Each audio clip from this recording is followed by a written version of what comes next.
You are not alone. Take God's help. And God said, I will be with you till the end of age. And God said, I will never leave you nor forsake you.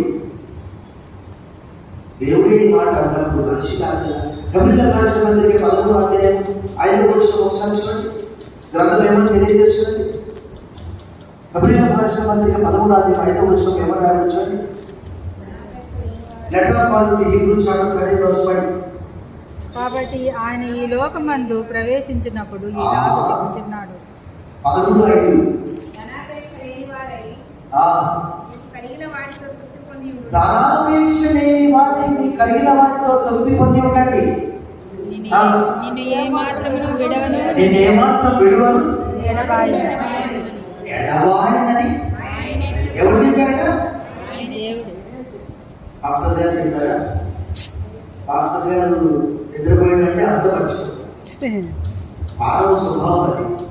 కానీ Bible గ్రంథం తెలియజేస్తుంది, he who keeps Israel neither sleeps Nar slumber. ఇశ్రాయేలుని కాపాడువాడు మునుగడు నిద్రపోడు.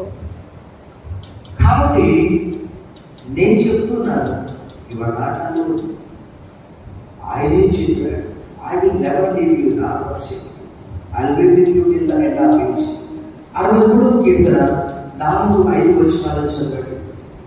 Psalm 63 verse 4 and 5.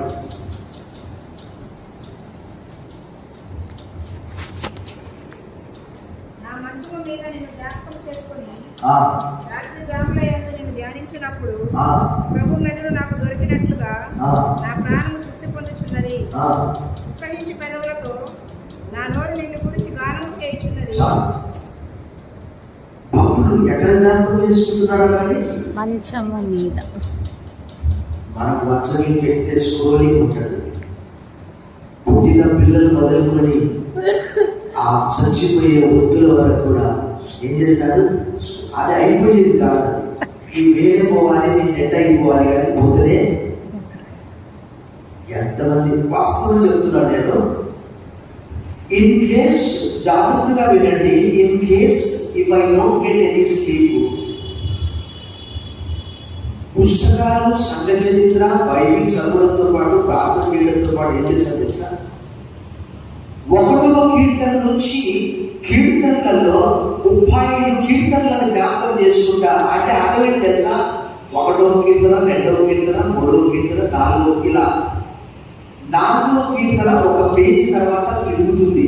4వ కీర్తన 4 చూడండి ఒకసారి. 4వ కీర్తన 4 చూడండి.